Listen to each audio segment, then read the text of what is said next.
It's 11:59 at Radio Free America, and this is Uncle Sam with music and the truth until dawn. Right now, I got a few words for some of our brothers and sisters in the occupied zone. The chair is against the wall. The chair is against the wall. John has a long mustache. John has a long mustache. It's 12 o'clock, Americans, another day closer to victory. And for all of you out there on or behind the lines, this is your song.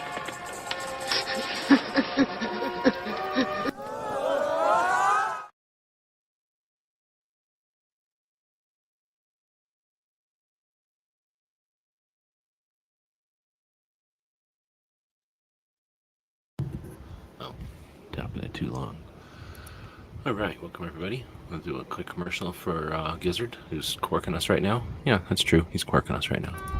This is Earl Benson, reporting from downtown Topeka, where Gizzard Gary is rampaging through the city. Authorities have asked the public to stay indoors. They believe he will tire soon and need a nap. Gizzard Gary can normally be seen on Foul Territory, Friday nights at 7 p.m. Central.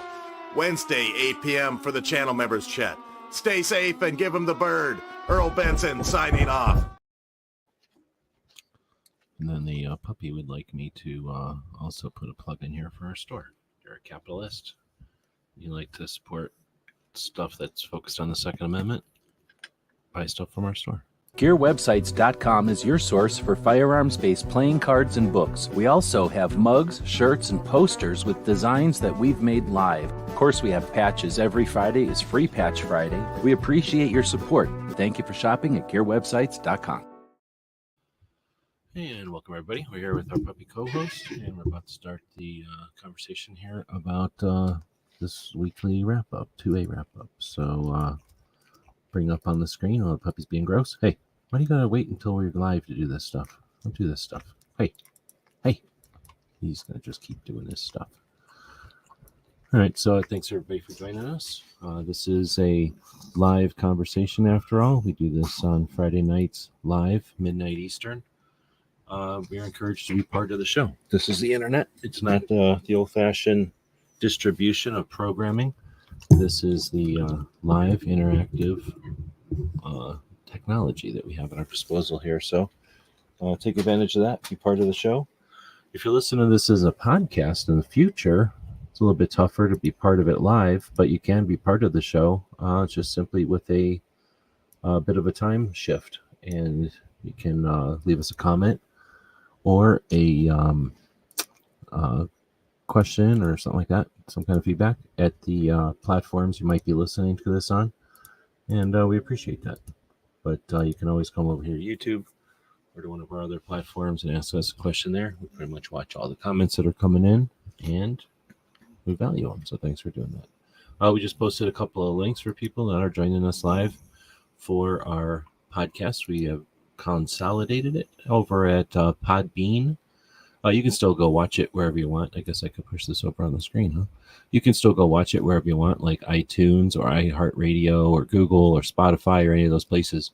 It's just that for our end, on our end of the thing, we push it out from one spot instead of individually, and that gives us access to a lot more data. So we really do appreciate the people that are listening to this podcast, or all of our podcasts really, but the Friday show in particular. So thanks everybody for joining us. And if you're over on that X, you're allowed to comment as well. I know a lot of people on X don't comment, but please be encouraged to. It's like I say, an interactive internet here.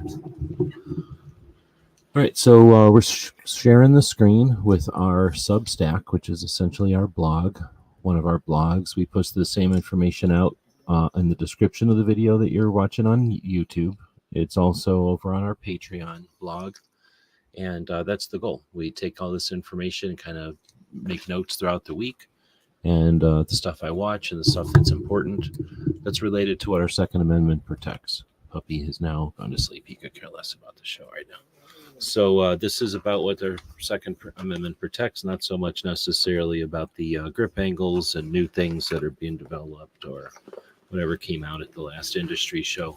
Plenty of people do that. We're focused on normalizing guns, end in the conversation, and I shouldn't say a conversation, end in the endless debate, the game, the back and forth games that are played. So let's normalize guns, let's create awareness. So what we're trying to do on this show is focus on those projects that are doing that. we do look at some gun stuff and we look at some other things. So let's take a look at that stuff. But our goal is to do this weekly so that we're creating an archive and giving people one place kind of filtered that you can get this information. And every once in a while, we hope to be able to go back ourselves and use this information. But at this point, we're still just creating the information. So some of the sections or portions of the show tonight are going to be the 2A news of the week, the Second Amendment focused stuff, right? What our Second Amendment protects. There's a bit of that this week. Then we do have some gun related stuff, just general gun stuff that's more interesting than some of the other gun stuff that's out there maybe. Then we're going to talk about a couple of radio shows that we listen to, as well as we have some calendar events we can chat about depending on how the time goes tonight. And then we follow quite a few military interview shows, and I like to bring those up, especially when they're good ones. And this week was especially good. Then we'll talk about the stuff that we did this week. This was Every Second Matters this week and a couple other things that we do. So let's get back up to the top. And normally I'd say hey to the people joining us, but nobody said anything, so there's no way to know who's joining us. Puppy gets all worried. He starts licking. So want to stop the puppy from licking, say hey. All right, so like I said, we post this thing out to a couple of different places, and we appreciate the people that are following or commenting on those places. And we should probably put a section of the show about comments and stuff, or relevant comments or interesting comments or something each week. So the Second Amendment news comes mostly from the NSSF Government Relations newsletter. I'll add to this, but most of this week's came directly out of the newsletter. It comes out in an email on Fridays. Luckily, this week it came out pretty early, so thanks to them, I was able to do it this morning instead of having to do it in the middle of the day. It's always long, and it's always got more stuff in it than I post here, so this is definitely a filtered down version of it. But let's take a look at some of the bullet points.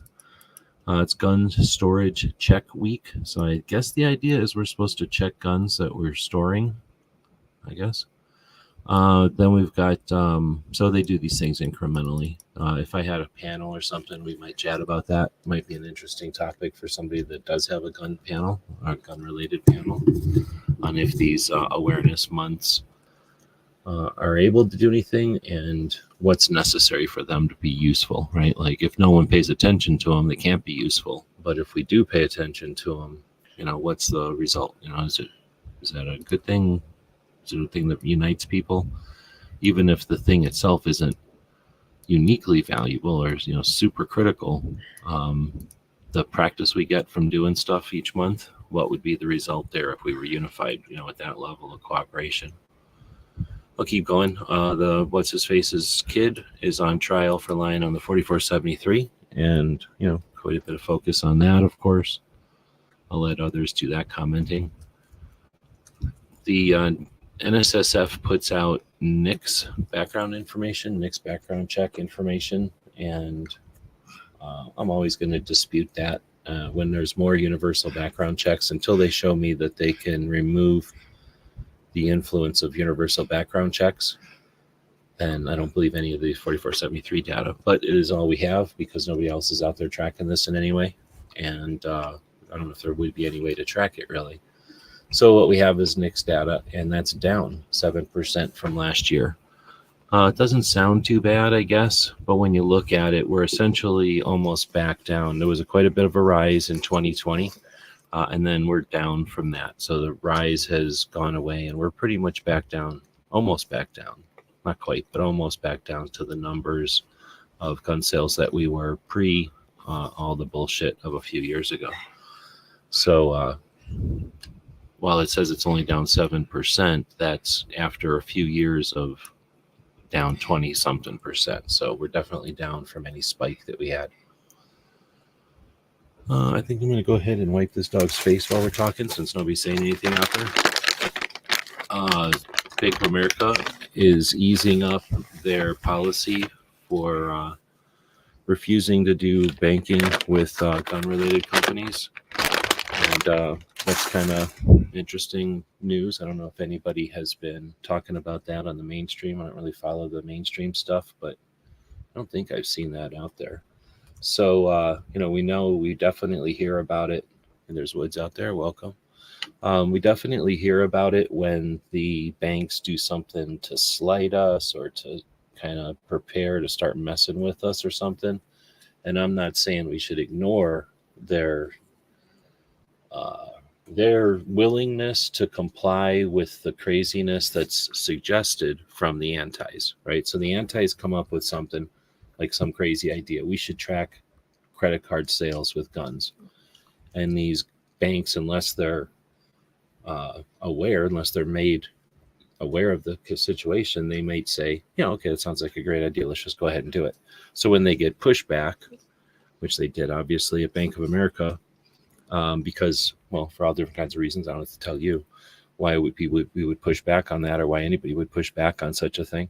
Then they're aware and now they change their policy. I think we should let them do that.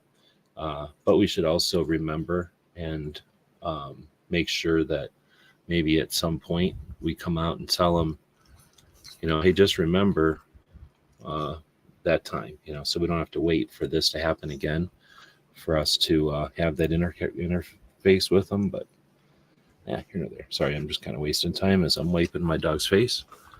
He's been crying all day. He had a bunch of eye crust in his eyes. He's okay now. So anyway, Bank of America is changing their policy back. Seems like it's happening kind of quietly.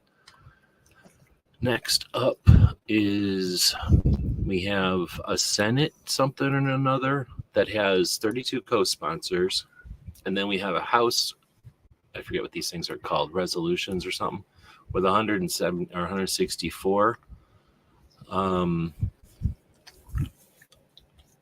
With 75 co-sponsors. So we have one with 32 co-sponsors in the Senate, one with 75 co-sponsors. All right, you're getting put down, buddy. You're getting put down. That's it. He's getting put down. We're putting his dog down. He's getting put down. Might as well turn that camera off because he just got put down. All right,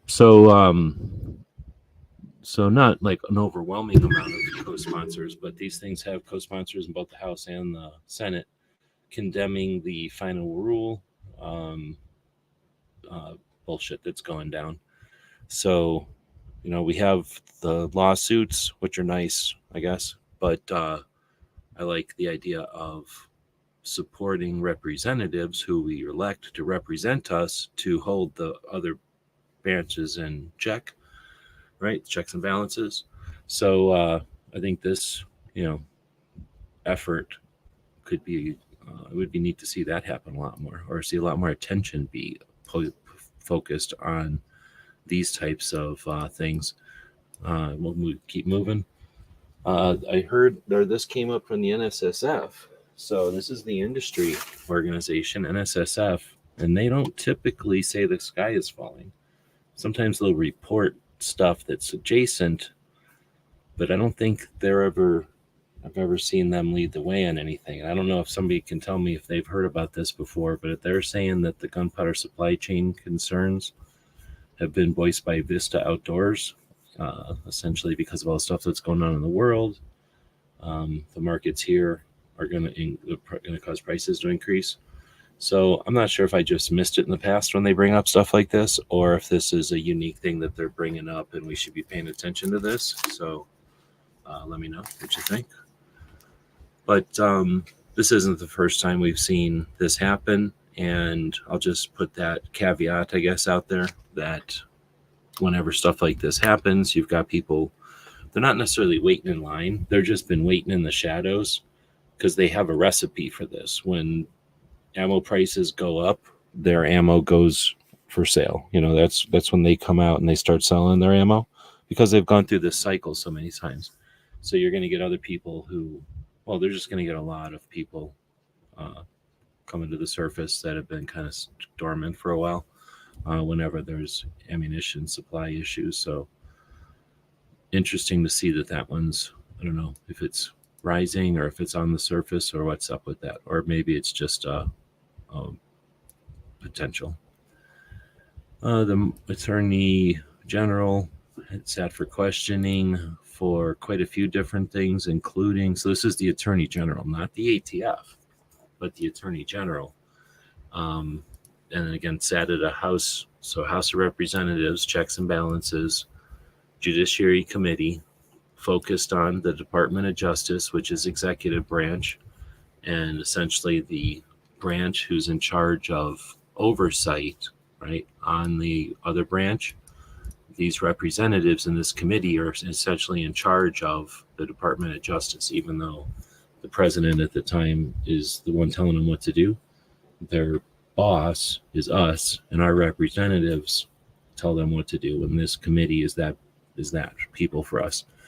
So it's good to see again that we have something besides a lawsuit, which is the normal checks and balances of government. And I could think that we could use a lot more civics awareness, because this seems like, if this was a lot bigger news for all of us, one, we wouldn't be so upset about the potential of fear of the unknown, and we could all get behind this and amplify and end this shit quicker.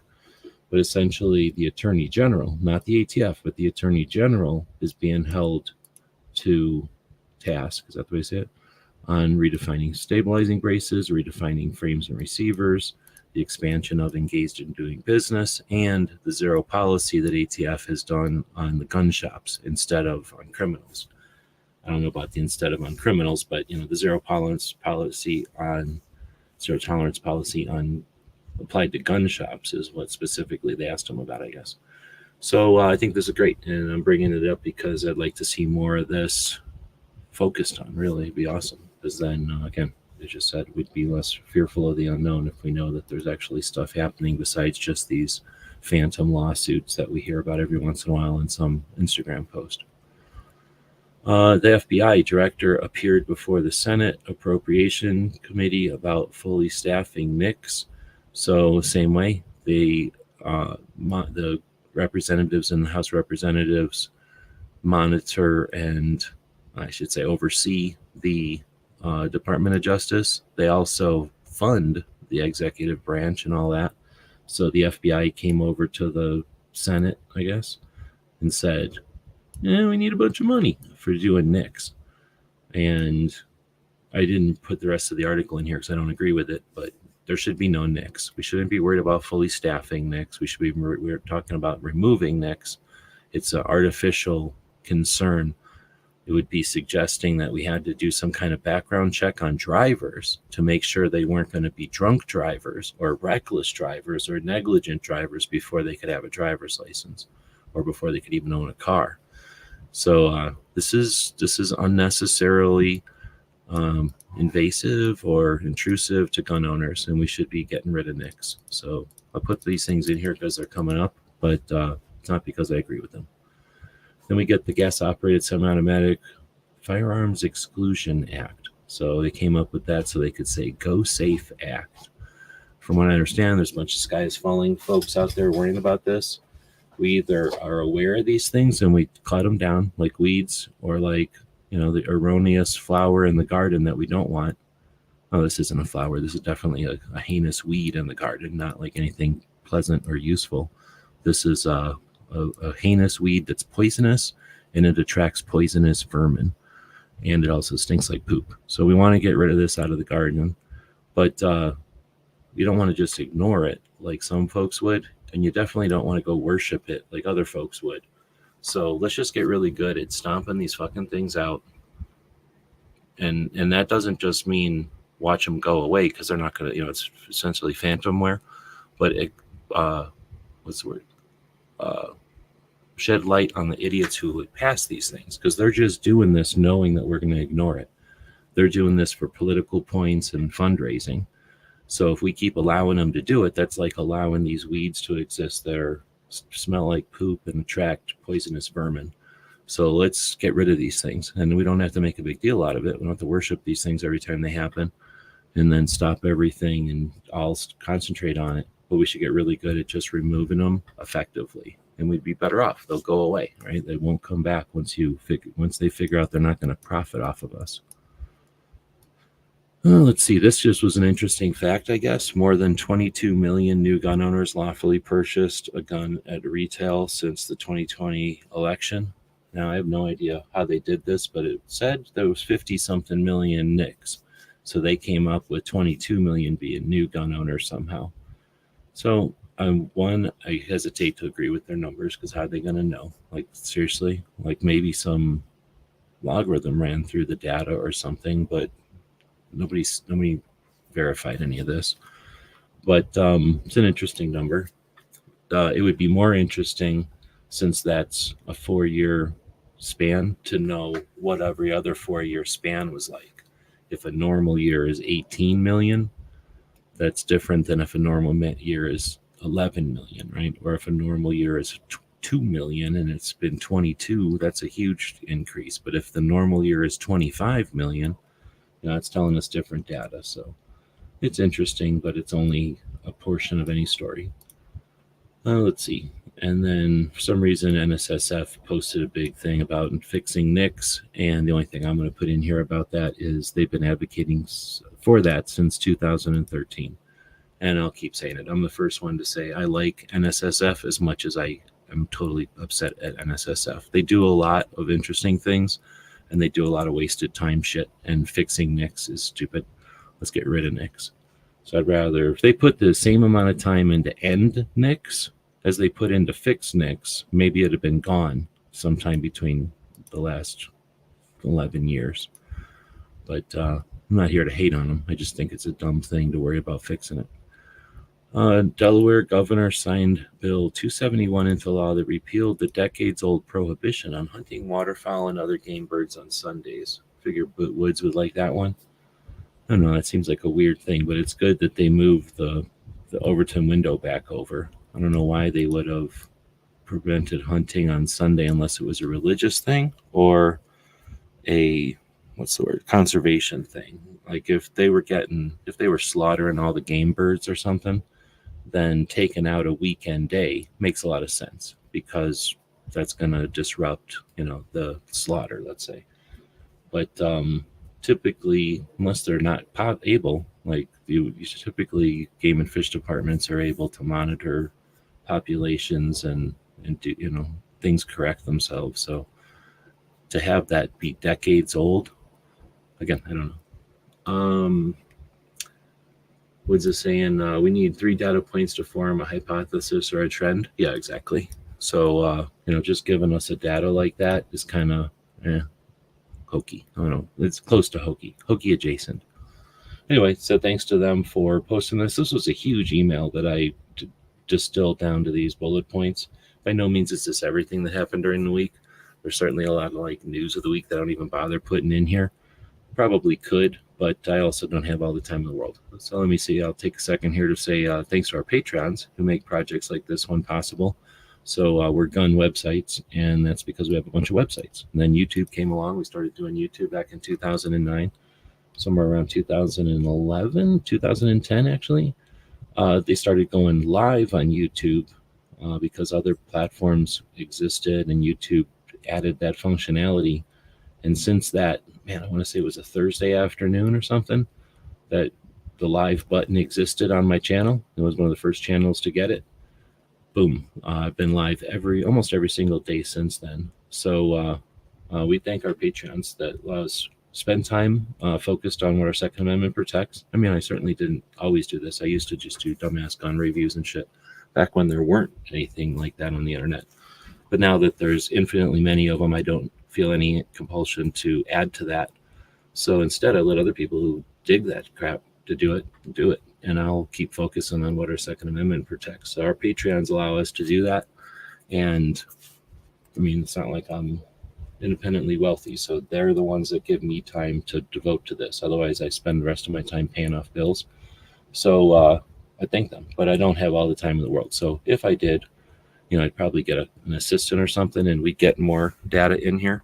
But I also only want to ideally run the show for an hour. So if I put everything that happened during the week that even touches 2A, I could be doing an hour just in this segment, right? And then the other half of this show, or the other real point of this show, is to focus on the efforts that's being done by other real people out there, authentic work being done for our Second Amendment, and to share that information each week out to as many places as possible. So I do appreciate our Patreons, and if you'd like to see more of this or see this get bigger again, because it's been bigger in the past for sure, pitch in, be a capitalist, throw some money at us.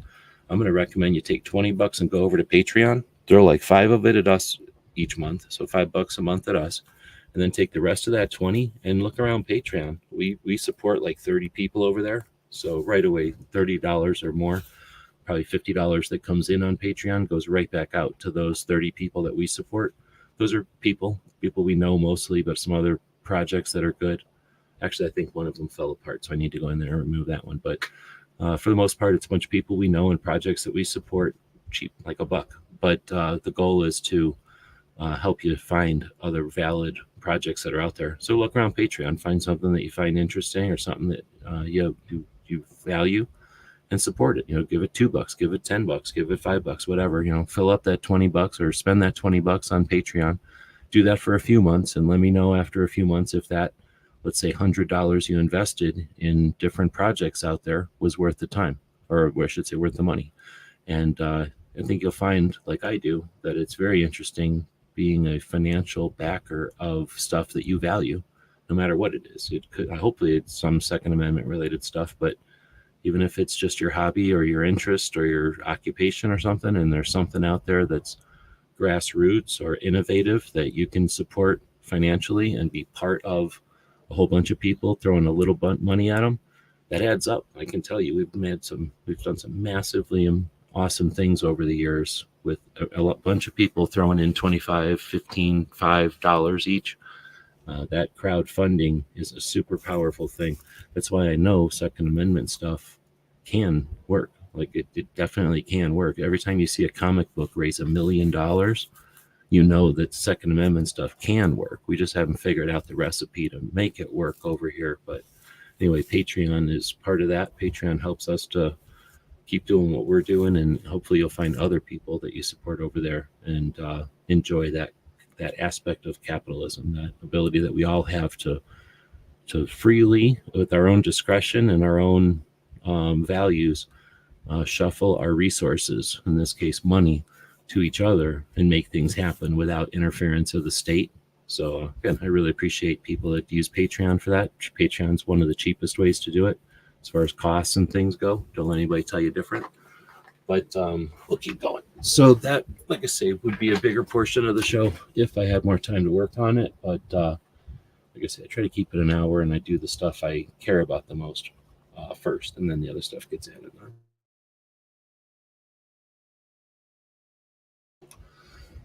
Wood says no hunting on certain weekends is what we do here. Is that for conservation then, or is that for something else? I know that we also have seasons and things, pretty much every state, just because the game and fish departments are going to understand, we have 100 people that want to hunt, and it's probably worthwhile to have 13 of them out every weekend. So, let's have seasons so that people get kind of distributed out there, and not, or I mean, permits and zones and stuff, so that people aren't all just standing in one field at one time.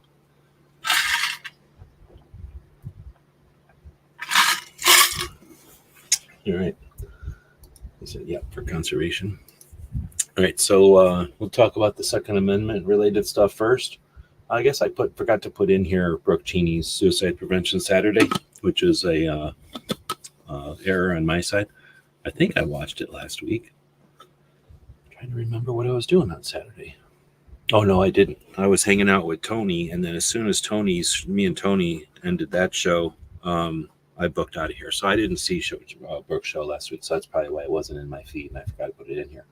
But each week, Brooke Cheney over in Connecticut hosts a short, consistent project called Suicide Prevention Saturday, which champions mental health awareness and having more effective communication or conversations with people on our side, each other, and folks on the other side who hate us or our property, who so often stand on the graves of those who chose suicide, and to shed light on that and to end all the negative sides of that.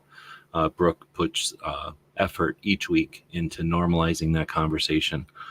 Definitely the most useful and most productive thing that's done on the internet. If you can do anything each week, promote Brooke's show. Like, tell people about it, get people over there. We could be doing all the other stuff is dressing. We need to address the real issues, take the numbers away from the other side, show the others, the people in the middle, not the antis, but the others, that we have concern and we are doing things. We have been doing things. Understanding how to be able to communicate that is priceless. All right, so the thing I did post in here was an interview with Jeff Knox, who is one of the reform candidates at the NRA Board of Directors, who was voted in just recently. And he was interviewed by Alex Uli from Forge of Freedom in Indiana. A good hour-something conversation worth checking out. They break down with hindsight, with already having been to the meetings and the voting and everything. They break down, the real-life future, I guess, options for the NRA. It's going to be interesting to watch a bunch of people either try to still hate the NRA now that Wayne is gone, all of his friends are gone, the reform candidates are plugged in. They're probably going to change things around and do everything everybody said they would only support the NRA if. Or is everybody going to jump back on the NRA? Or are we going to see a bunch of people paid off to do something else and hold their ground there and rip everybody apart and shame people from, you're giving your $30 to the wrong company type of bullshit. We'll see. Saint to say in June is Men's Mental Health Awareness Month. I didn't know that. So thanks for that. With Wayne leaving, with Wayne leaving, is everyone going to love NRA? I don't know if they have to love NRA, but I think there was a lot of people who thought they could safely just, not do anything by saying, well, because of Wayne. So we'll see if they are, we know they're going to do shit. They don't do shit for whatever. They were just using that as an excuse. But it is interesting to hear because you can follow. There are quite a few people, not a bunch, a handful of people that are following this. A couple of them are following it in spite of the NRA. They hate the NRA, but they're following it anyway. And then there's a couple of people that are open-minded, like Alex, who are interested in getting the information out there. Notice there's a much lack. You won't get any other national coverage of the actual what's happening, which is a lot of insight on our community, what we want, what we demand, and what we're willing to accept. And what we're fed by, look around, who's feeding you what, right? All right, next up is Sisters in Arms. Speaking of being fed wholesome and useful data, they have what is National Train a Teacher Day. And they had Clint Macro on from Meet the Pressers. And I haven't watched this one, but I'll watch it. I think it's like 20 minutes. Then we have Walk Talk America had a quick thing on. I forgot. I think they were streaming on LinkedIn. They were testing that stream because LinkedIn is kind of a pain in the butt to link to. I mean, it's not that physically hard. It's just that LinkedIn constantly changes their connections. So it's not the worst. There are some that are more difficult to keep connected to, but LinkedIn is like a constant effort or a constant I'd say effort. Like you constantly have to be aware of if your LinkedIn connection is still connected. That's why we don't stream to LinkedIn. I've tried it in the past, but I don't bother. I'll stream to X, and I'm liking X more and more lately, but only because people are using it, and it's not as horrible as some of the other platforms. It's close.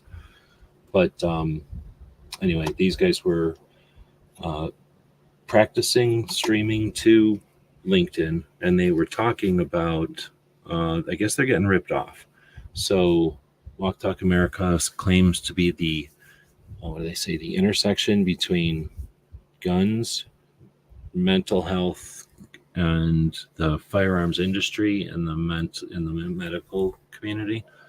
And because of that, having that focus on that intersection, you could say, then they're constantly having ideas and talking about stuff, and they have been either invited or asked to offer insight to different projects or groups or events and things.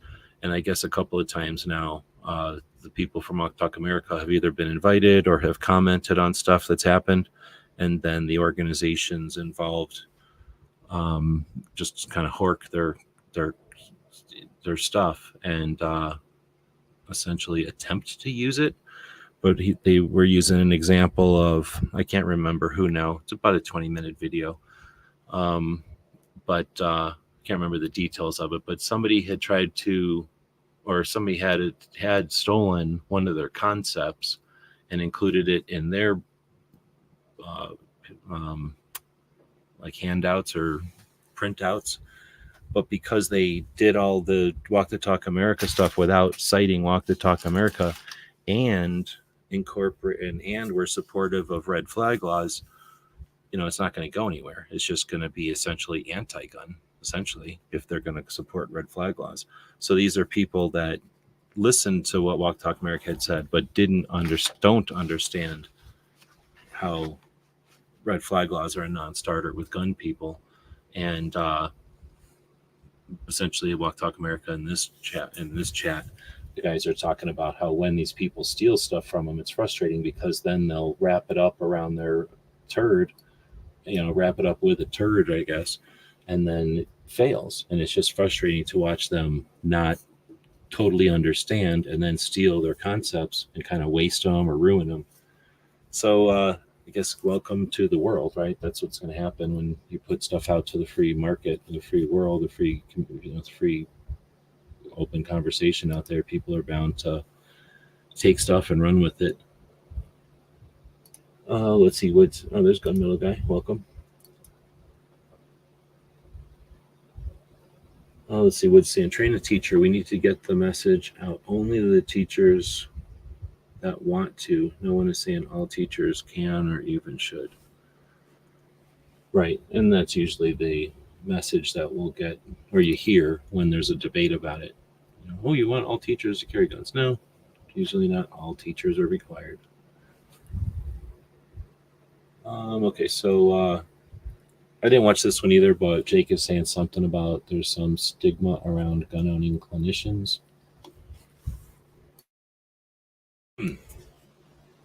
Let's see. I was going to watch this one, but I didn't. But it looks like that one might be interesting. I don't know if anybody saw this one. But this is the Four Boxes Diner talking about some decision revealed information about the Second Amendment, probably new cases coming up. I was also going to listen to this one and I didn't, so I don't know what's going on there. That one's from the gun attorneys or whatever they're, the armed attorneys out of Texas. Let's see. Then we have She Fires on Sundays. We're getting into the gun talk section of the show. So She Fires hosts a live chat on Sundays. She was back on this Sunday. Sounds like she might be fluctuating a bit in her like amount of time she's going to spend on this stuff. So, they're human beings. Nobody's obligated to do these live chats. Remember, Gizzard did a chat for 4 hours every Sunday morning for a long time. He was able to. He enjoyed it, but he didn't owe it to anybody to do that. Unless people are making a fortune, then I'm sure they're going to make time for it. But nobody we know is making a fortune doing this if they're getting paid at all. So I value the people that are out there hosting shows and keeping community together.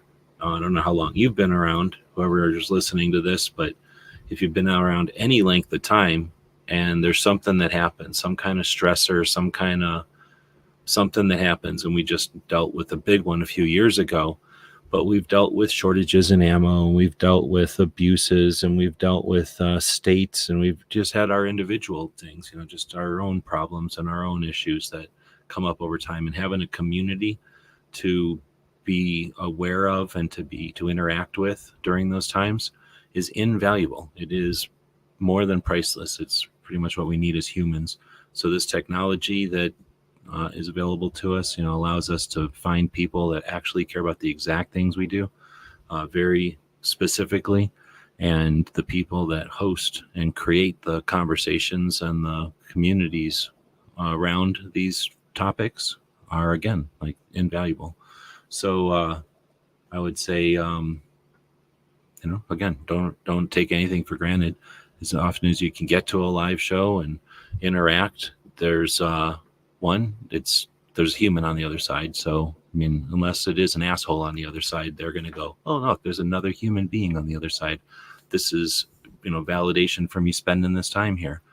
But then that human gives a shit about this, right? We wouldn't be doing it if we didn't give a shit about it. So that interacting with the mechanisms, the logarithms, and the whatever you want to call it, the systems that run YouTube, when you're in there commenting and thumbing it up and all those things, that is part of it. And that, again, you're not just letting that human being know that you're there, but you're leaving behind some positive effect on their channel for you being there. So all of that is of value. Doing it after the fact is nice, but again, having a bunch of prepared videos to go online and watch in a time of stress is not the same as going online and being at somebody's Friday night chat, being at somebody's Sunday afternoon chat, being at somebody's Saturday afternoon chat, when you know that they're going to be there. And if they're not, they'll be there next week, kind of thing. If they're not, they'll be back as soon as they can. And if they can't be back at that time, they'll be back in an alternative time. Knowing that kind of stuff is there is a lot different than, and a lot more valuable and a lot more useful than depending on people creating paid or produced videos. All right, so I'll quit harping on it. I want to thank She Fires and all the others who create those projects out there. So with that in mind, She Fires is pretty much the top of our list over here. Of all the people that create communities out there, new gun owners are pretty big, and old gun owners just sit around nitpicking at each other and whatever. Like most of us who have been around guns for any length of time, I guess it's possible that somebody's old to guns and new to YouTube, but most people have been around YouTube for a while.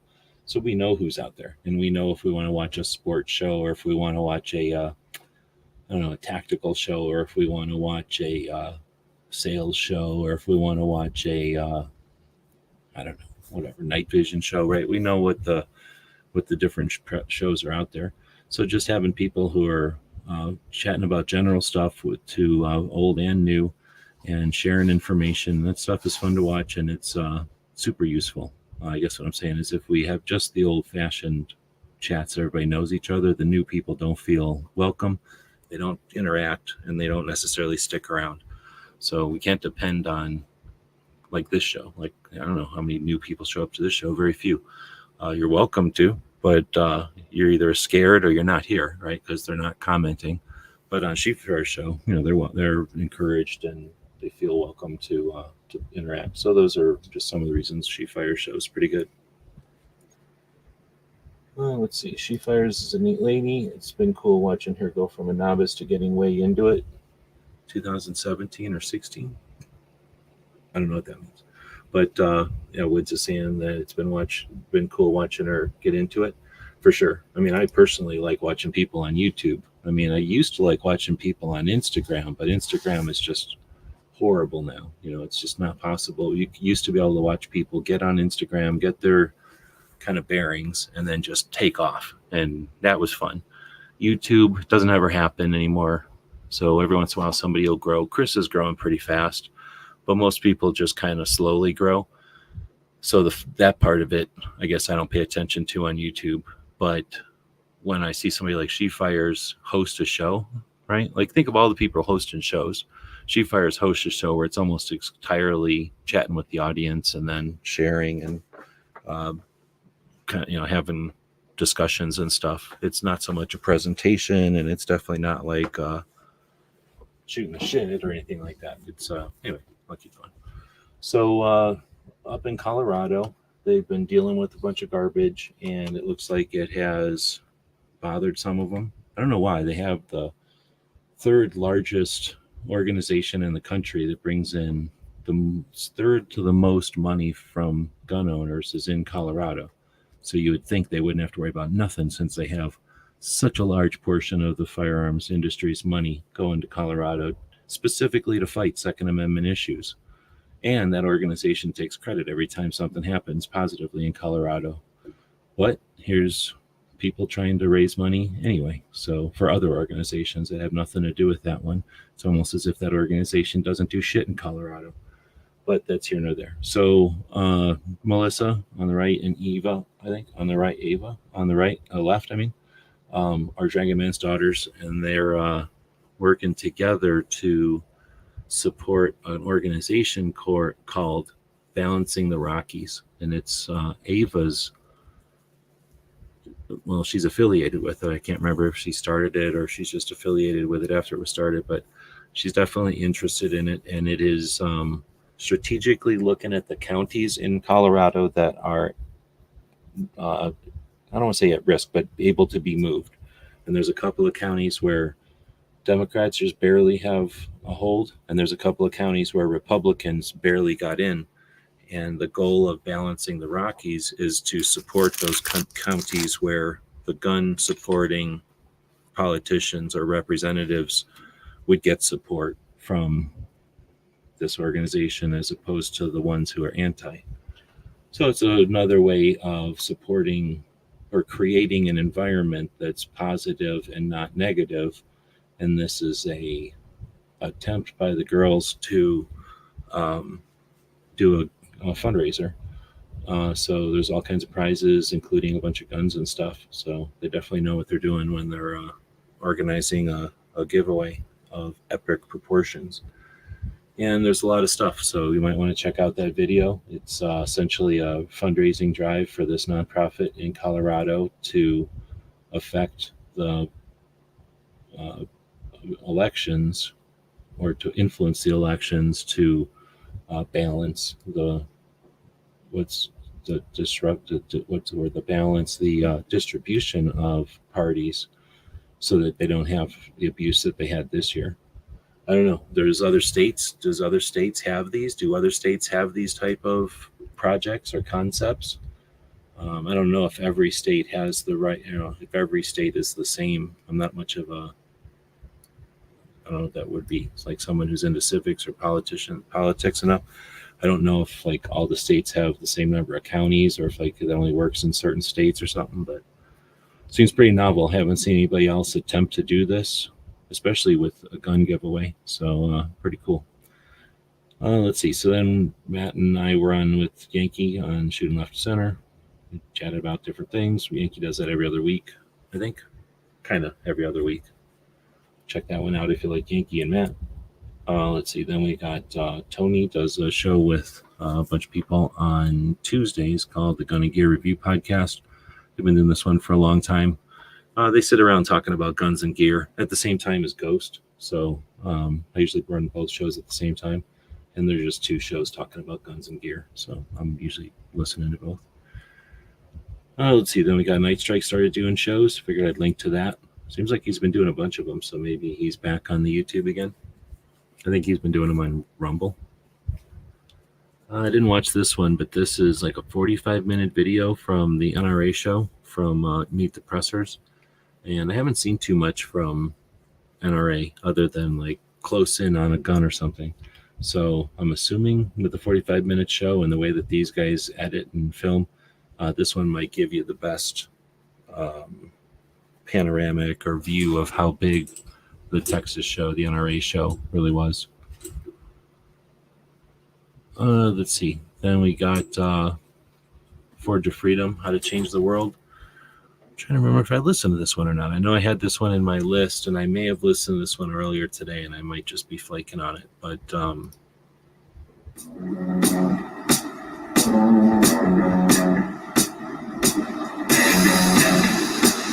yeah, I'm not sure if I listened to that one. I planned on listening to that one today. Then we got the Mouse Party. Foss hosts the Mouse Party every Wednesday, late night, overnight, however you want to think about it. Non-scripted get-together. So if you want to be part of it, head over to Foss's Discord channel. I put this in here because I don't think I have any videos about it, but the Gun Curious book came out this week. Got our copy of it. We got the first video up on the Amazon, first reviews of it up on Amazon. And I haven't read it or nothing yet, but it's 8 chapters and looks like it's well made. Put together in North Carolina. Written in North Carolina, put together in North Carolina, published in the USA. So that's pretty cool. I guess YouTube or Amazon is already out of their first shipment. So I don't think they're out of books, but Amazon is out of what they had. So if you're interested in getting one, I think they'll be available again soon, if not already. There's a couple of radio shows that happen each week. I think it was not available to listen to the Sunday episode of Gun Owners Radio. If Mr. Knives was here, I would have asked him if I was there or not, because I think I might have been there. Sometimes lately I've been listening to the Gun Owners Radio show really loud on the computer, and then I'm like doing things inside and outside the house, so I just have it on like the radio. But I can't remember if I listened to it last Sunday or not. But I didn't put it in here for sure, so I might not have listened to it if it wasn't in my list. I did get to check out Toby's show, though. That happens way earlier on Sunday. He does a show on the radio station in Massachusetts on Sundays for just an hour. And must be on in the morning for him because it's on pretty early here. And, it's just a shorter version of his Wednesday show, essentially. And then he was on Tuesday with the Grace Curley show. And he wasn't on Wednesday. He went to some kind of event. But I think he did go on Thursday. And did a show. I just didn't see it. Well, let's see.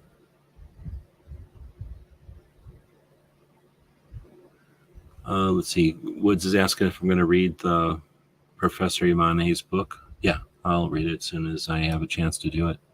I might do it like I did. I kind of started doing the other book like an hour a night as I was falling asleep. So it'll be a shitty version where I do an hour and I'm all tired. But that's probably the most realistic way of doing it, at least for my schedule right now. Although, thanks to our Patreons, I'll probably tell our Patreons privately, but there's a private Patreon alert going out, speaking of finances, and I want to thank our Patreons again. I really wouldn't have been here. Like, I would have lost my house. Earlier last year, I was at risk of the house being taken. So I really, really, really want to thank the Patreons for not just keeping everything online, but keeping everything online when I had to start sacrificing big time. So none of the servers and stuff, if any of those bills would have come due at that point, I would have had to really think about whether or not everything could keep going. So I really do appreciate the patrons out there. But we're changing that, turning the corner on that. And there's nothing guaranteed, right? We can do what we can do as individuals. I appreciate the people that help us do what we're doing. But don't take it for granted. You can take it for granted for some amount of time, but then you're going to be sitting there going, it didn't last forever, did it? So we're going to jump over to guncalendars.com, one of the websites that we've got out there, and you'll notice there's no ads on it at all. It's just literally a calendar with a bunch of lists and things, depending on what you might be curious about. I have a bunch of different calendar type events listed on here. The only thing close to an advertisement, I guess, would be, for our own stuff, Minuteman University and the Every Second Matters concept. But then we have a link to the Second Amendment Foundation and AZCDL and JPFO and GOA, but no paid no paid links or nothing. They're just straight raw links. There's no, I don't get nothing for those links. We're just trying to offer information over here. So again, that's thanks to our Patreons who just pay for the servers, and there's a little bit of software here. But let's dig into it. Now, this show goes live on Fridays, and this goes on a podcast, usually with like a 2-week shift. And again, I won't get into it, but I don't have ultimate time to work on this stuff. So that 2-week shift gives me a chance to kind of do everything in batches. So even though we're looking at, this weekend being the anniversary of the first National Shooting Conference on Shooting Sports, which is essentially the first SHOT Show, not really. It was really the first thing that brought NSSF into a concept, and then NSSF happened, and then in 1980 or something, the first SHOT Show happened. But the first beginnings of NSSF happened tomorrow. for people that are listening in the future on June 8th. This weekend is also actually already started today, the 7th of June, but this weekend is Blade Show. So there's 3 Blade shows each year. There's Blade Show, there's Blade Show Texas, and there's Blade Show West. So this one is Blade Show. It's in Georgia, Atlanta. And then there's Blade Show Texas. I don't remember. I think it's in Houston, but I don't remember. And then there's Blade Show West, which is I think it's in Utah now, Salt Lake City. So the blade shows are kind of like a trade show for an industry show for the blades, for knives. So I'm sure Gizzard would like to go to it. Maybe Mr. Knives would go to it. Would you go to Blade Show? It's a 3-day show, Friday, Saturday, and Sunday. I've been told it's not huge because of all the blade companies in the world, there's not that many of them. And if you gave them all a booth, it wouldn't really fill a huge auditorium or nothing. I think they said it's as big as like a big giant gymnasium. But I haven't been yet. I would like to go, but it's the time of year when it's not pleasant to drive. So they do it in the fall. I think Blade Show West is in the fall. I wouldn't mind going to that one. But anyway, that's Blade Show is this weekend. We have the anniversary of Julianne Bushnell, which is Alan Gottlieb's wife. She was born this coming Sunday. It's her birthday. We've got New Hampshire ending a prohibition on hunting with suppressors. We have the anniversary of the passing of John Wayne. Yeah, he died when he was 72 this coming week on the 11th. The National Defense Act was signed back in 1916 on the 13th of June. There's next weekend, a week from today, is the Army's birthday. June 14th, 1775. Army's older than everybody. Then we've got the anniversary of Tokroff being born and Flag Day. Does this sound like there's an echo if I do this? It'll also be the weekend of the Great Lakes Cartridge Show, a really cool gun show for just ammo collectors, which I'd definitely like to attend one day. I think this is a cool new effect I'm going to start doing on the calendar portion of the show. Then we got Father's Day coming up next Sunday, not tomorrow or whatever, but the 16th, followed by Outdoor Retailer, which is a lot like SHOT Show for sporting goods stores. We've got Juneteenth coming up on the 19th, which is the same day as the 1903 Springfield being adopted back in 1903, hence the name M1903. The Omnibus Crime Control and Safe Streets Act happened in 1968 on June 19th. Neil Knox was born on June 20th, so his birthday is coming up. And of course, he passed back in 2005, but he is the responsible for the October revolt, or the 1977 revolt at the NRA, and stopping the NRA from resorting to being a hunting organization and kind of help create the ILA. We have a couple other anniversaries. I won't get into all of them because we're now a couple of weeks out. But go check out guncalendars.com if you want to see those kind of things that are current, things that are happening like on the horizon, but also as much history as I can find. I've done quite a few different projects over the years, and the Gun Calendars is one of the, what do you call that? Like one of the ways that we share that data. So if I did the firearms inventors cards, well, all the firearms inventors birthdays and passings and different things are in there. Their guns are in there. Then we did a different deck of cards, or we did something else, some other project, and all of those dates got put in there. And then years later, something happened, someday on gun channels, they're talking about Mr. Knives chat or something. Somebody was in a chat one day and it was like, oh, that's interesting. Let me go throw that to the calendar. So the calendar was invented, I think, in 2011. And ever since 2011, I've just been adding things to the calendar. So tons of interesting things over there. Some of them super useful, like rallies and legislative days and things that are important, but also just stuff that we don't forget and things that are hopefully just interesting and useful. Okay, we'll keep digging through. Let's see. So next is I posted some stuff about the Navy. I don't know how many people are paying attention to what's going on with the Navy SEALs right now. Definitely some crazy stuff going on. We'll get into that real quick here because now we're going to talk about the military interview shows. So if you want to know what I'm alluding to, just listen to this interview with Eric Deming, who is a SEAL, and he has a conversation with the Team House. If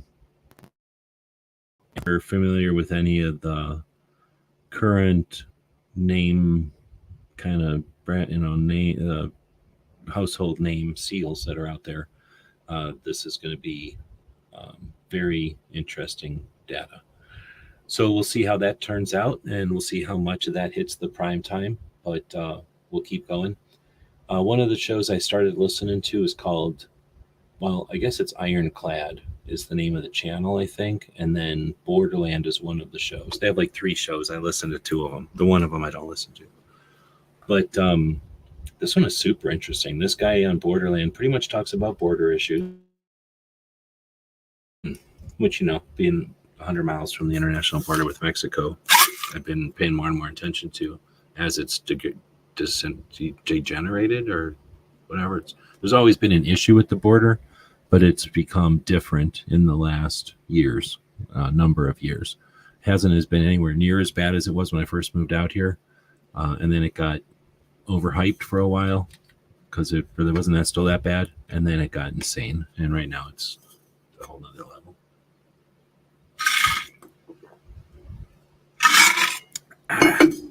So this one was interesting because I don't know if people pay attention, but when you're in an all-volunteer army, there's a lot of people that volunteer for a lot of reasons. Most of the people I served with volunteered for school so that they could get money for school. Some of us were volunteering for just because our families did, or patriotism or that kind of stuff. But in a Cold War, there wasn't much of that. Now there's definitely more of that, people enlisting for patriotism, but there's always, and there's still, and there will be going forward, people that enlist for citizenship. So that can mean more than just some kind of, well, there's never a handout. If you're enlisting, you're giving your life over to the country. You don't have any of the rights and stuff, and they just wail on you. So, you know, you're not guaranteed to come out of your service time in one piece. Everyone knows that. So there's no free nothing here. This isn't a free handout at all. But essentially, a lot of people who were either their parents or they were born in another place and came over here as a little kid, first generation, or second generation, I guess, you know, people who were parents, you know, still speak some other language type of stuff. They have a lot of patriotism. My family wasn't here since the fucking, whatever they call that thing, the Mayflower. My family on both sides got here and immediately enlisted because they were happy to be here and they felt it was part of the thing, especially when World War II was happening, right? So everybody I know, well, I should say everybody in my family and everybody's family that I knew from that time, at least growing up and stuff, I don't know what you want to call people that came from another country. They're all immigrants. So those people who enlisted, their children at least, would enlist due to patriotism or due to the being thankful for being in the country. And that still happens 1,000%. Now, there's different phases, what's the word? Like there's different ways of being in the country. And one of them is visas, and I don't even know them all, but let's just say, you know, different kinds of visas or something. And it's evidently when people volunteer in an all volunteer service, you can volunteer and not be naturalized yet. So anyway, that's one of the perks of service is naturalization.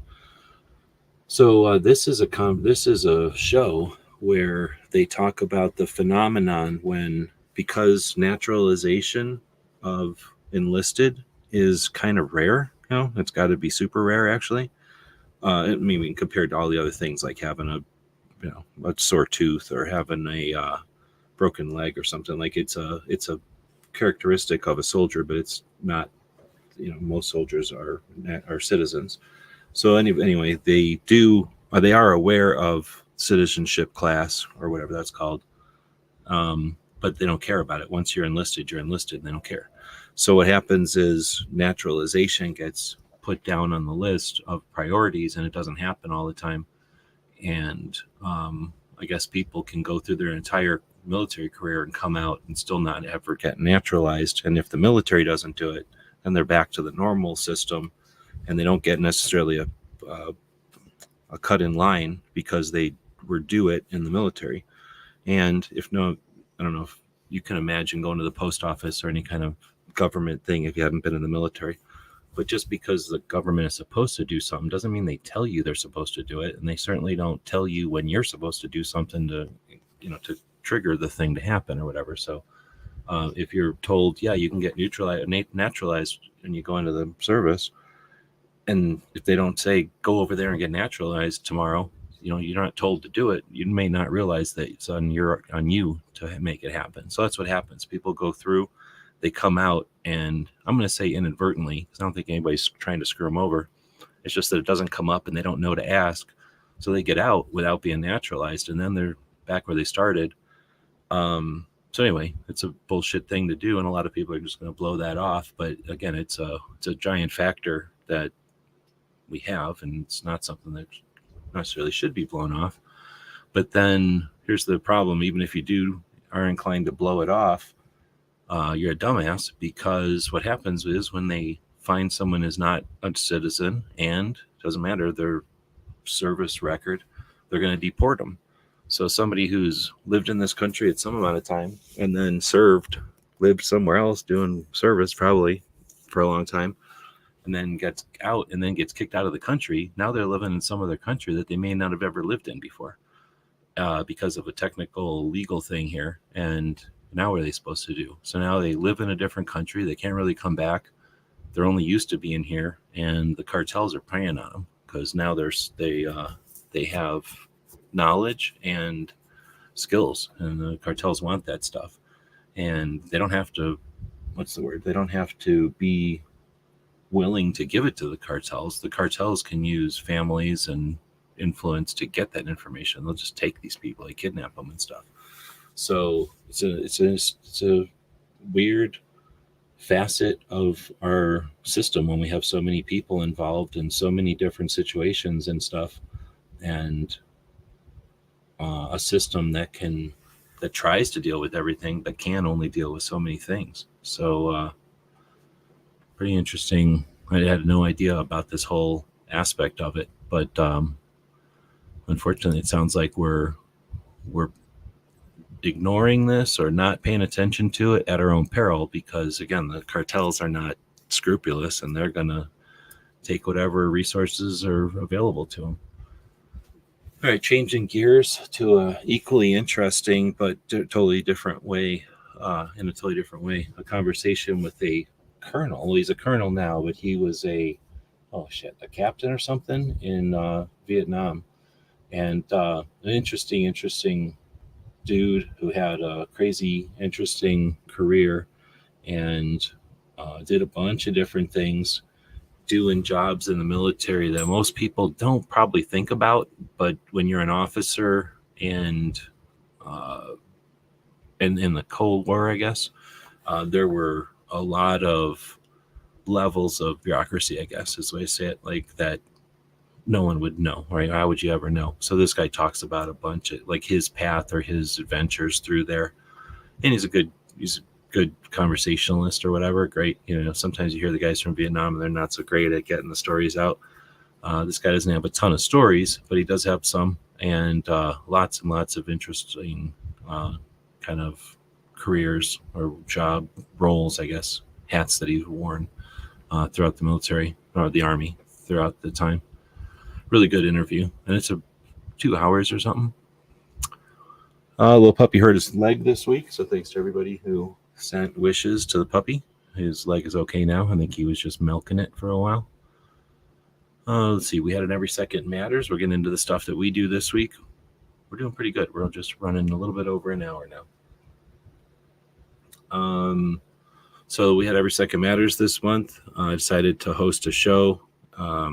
I was kind of thinking I'd invite the people from Thunder on the Prairie, but I think it was like as they were all driving home or something. So I just went live for a little bit, kind of chatted about the olden days and some of the memories of things that we've done on Every Second Matters over the years, maybe. I think something like that. On Tuesday, we do workshops, and this week it was documenting your journey. A lot of people take for granted their own projects, their own efforts, and every once in a while I'm going to ask you to don't take your shit for granted. Don't take yourself for granted. Intentionally put some effort into documenting and archiving what you've done and your adventures, and start wherever you want with, if you listen to some of these military interview shows, they like to start with an origin story. You know, where'd you grow up? How did you grow up? What gave you the interest in what you eventually have done with yourself? So start wherever you want, you know, start yesterday or start back to the beginning and document what you're doing and why and how and what got you going, and your, you know, the good stuff and the bad stuff for lots of reasons. And that's kind of what I went into for an hour there. But that's what we did on Tuesday. If you have ideas for future workshops, let me know. Future to a creator coaching, let me know.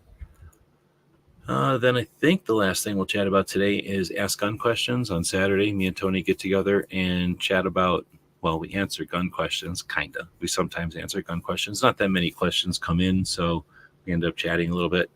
But yeah, Tony had just got back from Train and Learn, which is, I think, one of the better, if not the best, training event that happens for activists and people in the community, creators and instructors and even manufacturers, because it's so inclusive. It combines so many aspects. Like, you know, you're going to, as a manufacturer, you're going to be involved with influencers or creators, I guess. I don't like influencers, creators, but also, you know, people in marketing and people in photography and, you know, what did I say? Firearms trainers. So firearms trainers. Now, if you're a firearms trainer, you're going to meet with manufacturers. You're going to meet with those, you know, marketing people. So everybody's going to get a chance to teach and, you know, to offer, and then everybody gets a chance to learn from. And they do that over and over. It's like the 5th year now, and I really dig it. I think that's a cool thing. So Tony chatted about what happened at that event. All right, with that, there's DJ out there saying, hey, welcome. We'll start wrapping it up. So thanks, everybody, for joining us live. Do appreciate it. We had a good week. A lot of stuff going on, fairly positive. There's definitely folks out there that see us as an easy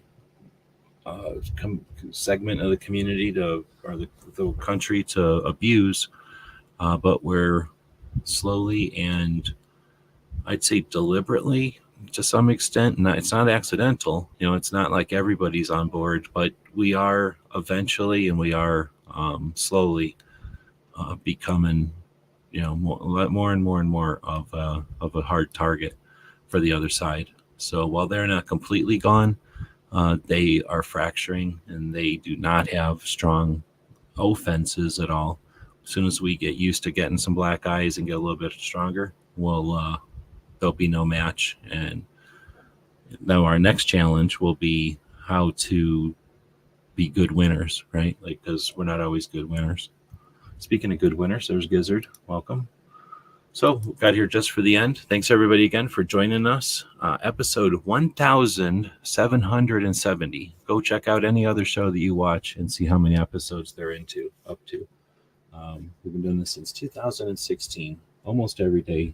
Well, for a long time, it was daily. And if we're not in somebody else's show, we're online pretty much every day. So thanks, everybody, for making that possible. It's certainly not a given. I'm not independently wealthy doing this because I got nothing else to do. I really do believe that with the internet and with so many people that I've met who are able and interested, we can affect a future where this debate is over, where we've eliminated the misunderstandings and the ignorance. I don't mean to say people are ignorant, but they're not aware of just some basic things. And once we're able to use the technology and the combined experiences and efforts and skills of everybody involved who's actually interested in ending the debates, ending the confusions, we'll do that. And that'll lead the way to ending a lot of confusions out there. So I really do appreciate the people that help us with that overall goal. And See Ozzy jumping in at the last minute here. Naive. I like it. We'll end on that. So I'm going to throw a quick couple of commercials out here before we end, and we'll see you tomorrow for Ask Gun Questions. Also, Brooke will be doing her Suicide Prevention Saturday. Like I say, if you're only going to help promote one thing out there each week, it should be Brooke's show. GearWebsites.com is your source for firearms-based playing cards and books. We also have mugs, shirts, and posters with designs that we've made live. Of course, we have patches. Every Friday is Free Patch Friday. We appreciate your support. Thank you for shopping at GearWebsites.com. This is Earl Benson, reporting from downtown Topeka, where Gizzard Gary is rampaging through the city. Authorities have asked the public to stay indoors. They believe he will tire soon and need a nap. Gizzard Gary can normally be seen on Foul Territory, Friday nights at 7 p.m. Central. Wednesday, 8 p.m. for the channel members chat. Stay safe and give him the bird. Earl Benson signing off. Sir, why are you in Barry's fishing net? He ran right into it. Get your stinking paws off me, you damn dirty apes. First off, that is incredibly rude. You ran straight into Barry's fishing net. It's ruined. How is Barry gonna fish now? I'm just trying to find some patches and some stickers. Well, all you have to do is go to gearwebsites.com and you can find 2A related stickers and patches. And even if you need web consulting, technology consulting, 3D printing, anything like that, gearwebsites.com. Now please get out of the net. I'm sorry. Jerk.